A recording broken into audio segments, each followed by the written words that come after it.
Құрметті көрермен, тікелей эфирдегі бағдарламамызды одан әрі жалғастырамыз. Дәл осындай әуезді әннің кезінде біздің студиямызға алғашқы мәртебелі меймандарымыз да келіп жайғасты. Енші таныстыра өтейін. Сағындық Жақсыбекұлы, әнші, сонымен қатар Әскербек Оразбай, ақын, сазгер. Қош келдіңіздер. Қош көрдік.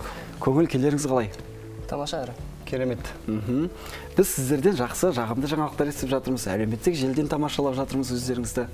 Ең алдымен енді Әскербек мырза өзіңізден бастайықшы. Дәл қазіргі уақытта сіз Сағындық мырзаға жетекшілік етіп жүргеніңізді білеміз. Жалпы бұл сіз жетекшілік етіп жатқан ең алғашқы өнер адамы ма? Иә, бұл жігітпен енді қалай таныстық болғанды айтайын. Бұл кісі, бұл жігіт студияда жолып қалдық екеуміз, бір кастингке келген екен. Сонда сол кастингті байқадым, дауысы бар екен, жалпы өнерге не екенін, құштарлық екен. Бірақ сол кастинг өтті, кейіннен ол кастинг бір себептермен жауып қалды да. Аяқсыз қалды. Аяқсыз қалды. Сонымен Сағындыққа хабарластым. Сағындық, сенің дауысың бар ғой. Екеуміз жұмыс жасап көрейік. Мен саған жетекші болайын.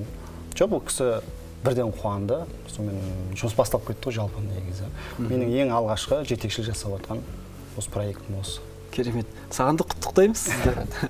Енді ең алғаш сол бір іріктеуге, кастингке барғанда бір қандай ойда болдыңыз? Мен өтіп кетемін деген ой болды ма? Кейіннен енді бұның аяқталмай қалғанын естіп жатырмыз. Әскербек мырза хабарласқанда қандай әсерде болдыңыз?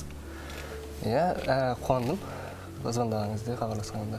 И өзім өтем деп ойламағам басында. Өскен дайындалмай бардым. Сосын кейін звондағанда өзім қуанып, істі бастап кеттік жұмыстарды. Кастингке қандай әнін әзірлеп барып едіңіз? Менің есімде. Бұл жігітті. Сонда сол жерде шамалы қобалжып тұр екен да. Сонымен айтамын, Сағындық енді өнер адамы деген шамалы қобалжуды жеңе білу керек. Творчестволық адамға тұйықтық тән емес.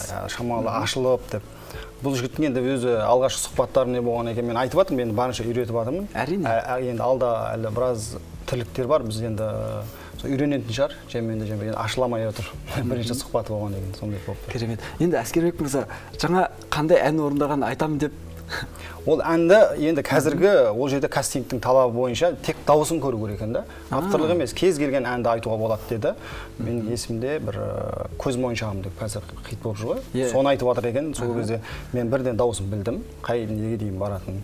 Сол кейіннен хабарласып сұрастырған кезде сол кезде есімде қалып кеткен дауыста. Сол көз мойыншағымды айтқан кастингте. Керемет. Ал енді өзіңіз де ақын, сазгер екеніңізді білеміз. Жалпы алдағы уақытта өзіңіздің шығарған туындыларыңызды да дәл осы әншіге орындату ойда бар ма? Ойда бар, бірақ енді мен ең бірінші авторлық әнді жаздырғанда жаңағыдай болады ғой. Мен өзімді қолтаңбамды қалдырмайын деп шештім. Өйткені Гүлжанат Мұхамеджанқызы әпкемізге рахмет айтам. Сол кісіге шыққанда әнін бірден берді. Мен осыдан жас балдар шығу керек деп, сонымен Сымбат Сұлтан деген қарындасымыз сөзін жазды. Бірақ енді өзім сөзін жазайын десем, ертең бұл жігітке өзімнің білем да, қай не екенімді. Содан кейін жалпы алдағы бір 3-ші, 4-ші әнді өзім жазатын шығармын алдағы уақытта. Керемет. Ал енді қазіргі уақытта сіздің әндеріңізді кім орындайды? Мен өнерде әнге сөз жазып жүргеніме бір 5-6 жылдың көлемі болды. 70 шақты әнге сөз жаздым. Асан Пердешев бауырымыздың «Неліктен» деген әні сөзі менікі. Меруерт Түспайба мен Назар Серік екеуі «Жаңбыр жауғанда» деген бейне клипі де бар. Жалпы 70 шақты әнге жаздым осы уақытқа дейін. Керемет. Ал енді Сағындық, өзіңіздің жақында ғана әлеуметтік желіге өздеріңіздің әндеріңіздің қысқаша ғана нұсқасын шығарып, өздеріңіздің тыңдармандарыңызды күттірген болатынсыздар. Және де құрметті көрермен, бүгін біздің студиямызда жаңа әннің тұсауы кесілмек. Ең алдымен дәл осы әннің шығу тарихынан бастайықшы. Айта бер. Әннің атауынан бастайық. Әннің шығу тарихы екеуміз, Әскербек екеуміз сөйлестік басында. Осындай қандай әндер ұнайды, қандай жанрда дейді. Біртіндеп көрдік басқа әндерді, талқылап көрдік. И осы ән жаңа Сымбат Сұлтан әпкемізден, Гүлжанат Мұхамеджан әпкеміздің сөзімен ән жазылған «Сүр бойдақ» деген ән ұнады өзімізге. Соны бастап көрдік. Керемет. Сұр бойдақ. Әннің аты «Сұр бойдақ», өзіңіз бойдақсыз ба? Бойдақ, иә. Керемет. Ал енді бізді дәл қазір әлеуметтік желіде арқылы да тамашалап отырған көрермендеріміз болатын болса, бүгін бізде жаңа әннің тұсаукесері өтеді. Біз міндетті түрде сіздерді мен бірге тамашалайтын боламыз. Ал енді алда қандай жоспарлар бар? Енді бір ауыз айтып кетейін. өнерде не жоқ та, шекара жоқ дейді ғой. Әрине. Өзбекстан, Қарақалпақстан, Қырғызстаннан сазгерлермен жұмыс жасап жатырмыз қазір. Сол кісілердің 3 әнін алдық. Ол бір ояқта айтылғанымен біз өзіміздің қазақылап сөзін жазып, жалпы ол кісілер бұның дауысын естіп, Сағындықтың дауысын естіп, өздері хабарласып, бізде енді байланыстамыз ғой. 3 ән шығады. Қазір 2-еуі өңдеуде жатыр. Өңдеуінде. Жалпы жоспарда қазақы мағынасы бар, мәнді бар. Бір атақ құмар емес. Жалпы осы өзіміздің туып өскен жеріміз Отырар ауданы Шәуілдір ауылы болғаннан кейін, бізге енді Шәмші атамыздай болғаннан кейін бұл әнші бауырымызға жалпы жастардың көңілінде қалатын әндерді іздестіріп жатырмыз. Ойнақ емес та. Сағындық, енді ән деп жатырмыз, әнші деп жатырмыз, сахна деп жатырмыз. Ең алғаш сахнаға шыққан кезіңіз есіңізде ме? Қандай ән орындадыңыз, қанша жаста едіңіз? 17 жасында. 17 жасыңызда. Мен бала күніңізде 5-6 жас деп айтатын болады деп ойлағам. Мүмкін балдәурен, ақ көгершін деген сияқты байқауларда. 17 жасында осы Түркістан қаласында Түркістан көпсалалы жоғары медицина колледжі бар. Сода өзім оқығам 4 жыл бойы. Сода бірінші сахнада ән айтқам. Төреғалиның Байқан ордағы махаббат деген әнін айтып шыққам. Керемет, сол кездегі хит әндердің бірі ғой. Иә, дұрыс айтады. Ал енді өзіңіз өнерде кімді үлгі тұтасыз? Өзім Мейрамбек Беспаев, мысалы, қазіргі танылып жатқан Жандос Қаржабай деген әнші бауырымыз бар. Солар. Ал енді әлеуметтік желіде қаншалықты белсендісіз? Негізі осы творчестволық адамдар негізі көп уақытта осы телеарнаға келместен бұрын өздерінің әлеуетін әлеуметтік желі арқылы танытып жатады. Қатты емес, белсенді емес. Бірақ енді бастау керек, белсенді. Бұл жігіттің парақшасын мен жүргіземін қазіргі уақытта. Енді бұл мен қай әнді қай уақытта салу керек, қандай негіз жіберу керекін өзім жаңа жоспарлап отырамын да. Жалпы енді кез келген нәрсені сала беруге болса, бірақ кейін көрермені болады, тыңдарманы болады. Жалпы өзім бақылап, жоспарлап, қай нені жіберу керекін парақшасы менде қазіргі уақытта. Енді бір алдағы уақытта Алланың бұйрығымен болады ғой бәрі. Әрине. Баға ашылып кетіп не болып жатса, парақшасын өзі беремін. Әзірге менде. Керемет парақшасы. Міне нағыз жетекші деген осындай болу керек. Ал енді дәл қазіргі уақытта мерекенің қызған шағы, оның үстінде біз тұғыры биік Түркістан қаласындамыз. Сұраныстар түсіп жатқан шығар, кештерге шақырту дегендей. Сұраныстар Сағындықтың өзіне түспесе әзірге біз бастағанымызға. Әннің шыққанына сіз айтып отырсыз ғой. Кеше әлеуметтік желіге салдық қой. Енді бұл айтады маған аға, арамызда ешқандай келісімшарт жоқ негізі бізде. Біз тек аға әні осы келісімшартымыз осы. Айтады да, келіп жатыр, маған яқтан келіп жатыр, яқтан қуанып жатыр ғой енді алғаш әні болғаннан. Әрине. Толқып жатыр. Сонда айтады ғой, аға алдағы уақытта бір үлкен концерттерге шықсақ қалай болады дейді. Жаңа жолда келатып айтып келатыр өзі де. Мен ойымды бөлсем де, енді айтып көр енді. Жаңа айттың, үлкен сахнаға шыққанда өзінің жоспары бар екен. Керемет, алдағы жоспарлармен бөлісе отырыңыз. Сол жоспарлар орындалғанда тағы да жаңа толқынның студиясында дәл сол бір жетістіктерді баяндап өтетін боламыз. Құйғасы, алда жұмыстар әлі сол әндер жазылады. Сондай шақырту түсі концерттердің меніңше баруға тырысамыз. Сол әзір. Әзірге сол.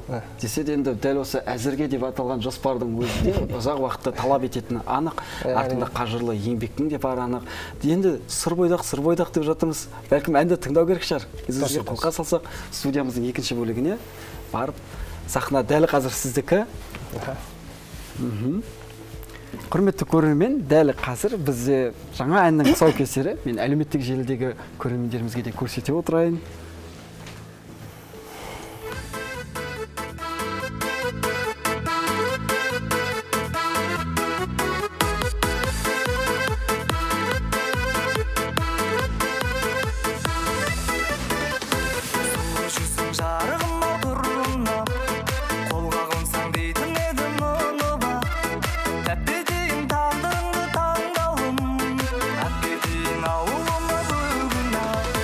Жалғыз жанға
Студиямызда дәл қазір тағдырымыздың бұйрығын күтіп, екінші жартымызды күтіп жүрміз. Сырбойдағы әнмен міне дәл қазір Сағындық та өзінің жарын күтіп жүрген әнмен жеткізіп жатыр. Ал енді дәл қазір біз сіздермен бір ойын ойнасақ деп жатырмыз. Енді өнер әлеміне енді келіп жатырсыз. Жалпы енді қазақ өнерін жаңа өзіңіз де жақсы бақылап отырамын деп жатырсыз. Ал енді әншілерді, оның ішінде әншілердің бала күнгі суреттерін сіздерге жасырсақ, сіздер жетекшіңіздің жанына өтіңіз. Ал енді Әскербек мырза, сіз бақылап тұрыңыз, Болады. ең алдымен таппаған жағдайда міндетті түрде көмектесіп береміз. Бізде дәл қазір бұл кім? Қайрат Нұртас. Дұрыс, оңайынан бастап жатырмыз негізінде. Ал бізде келесі бейне бұл кім? Қыз баланы қараймыз. Жанында анасы, тіпті анасының да бет-әлпетінен тануға болады. Ерке Есмахан ба? Ерке Есмахан емес. Мен де таппай тұрмын. Бұл суретті таппай тұрмын, шынымды айтайын. Таппай тұрсыздар. Бұл Жанар Дұғалова болатын. Біз қазақтың қыздары деп жырлайтын адамдарымыздың бірі. Ал енді келесі бейне Геннадий Головкин емес. Бұл бізде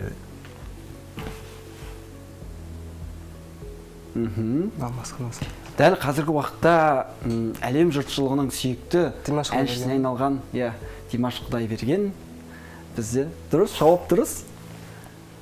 Бұл бізде мұны табу өте қиындау болатын сияқты. Сондай болып тұр ғой, енді кішкентай кез болғаннан кейін жобалап ортасын сәл қиындатайық деп шештік. Жобасы Төреғали. Бұл біздің аруымыз. Қызы. Төреғали емес. Білмейді екем шын бейді. Сүйген жүрек. Мадина Садуақасова. Негіз көріп жүру керек екен, қаяқтан алып сондай суреттерді.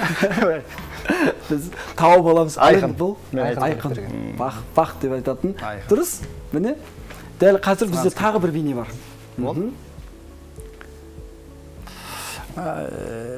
Бұл кім? Жоқ.